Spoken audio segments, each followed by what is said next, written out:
Diqqat, tayyorlaning. Shunaqa bo'larmidi? Aha, Ajoyib. boshladik. Bo'ladimi? Motor. Ha, xuddi kinodagidek. Mayli, xo'sh. Men ismim Ralif.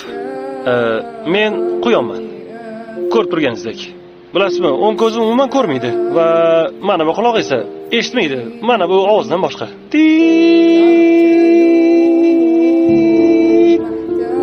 G'alati, shunaqa emasmi? Ha. Yunglarimni olib tashlashgan, badanimda esa ximichески kuygan joylari bor. Biroz yoqimsiz. Lekin nolimayman. Chinakam og'riq qachonki qimirlasam yokida chuqur nafas olganimni sezaman. Mana hozirgidek. Men tajriba quyonchasiman. Men otam ham, onam ham, singlim ham, bolalarim ham, xullas, hammasi tajriba quyonchasi bo'lishgan. Ular hammasi o'lib ketishgan. Meni ham qismatim shu. Biz shu uchun dunyoga kelganmiz. Quyonlar uchun bu sharafli ish. Ha.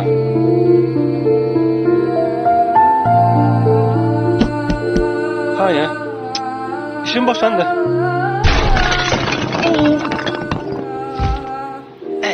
Juda ham qo'rqinchli, ha? Lekin men shunchaki ishimni qilyapman. Hoy, Ralf. Qayerda bu sevishni ko'ribman?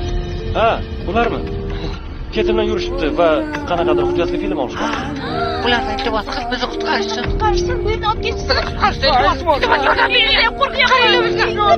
Men sizlarni eshitdim. Okey. Menga qarang. Bu joyni kesib tashlab bo'ladi-ku, ha?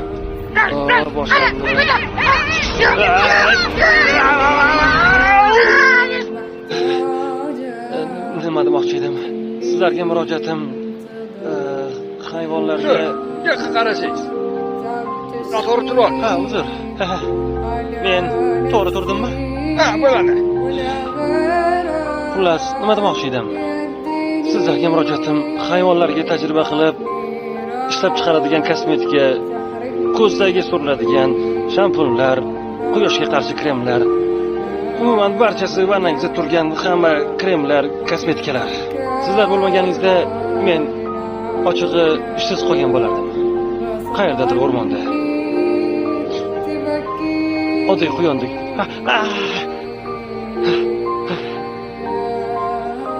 Hammasi zo'r.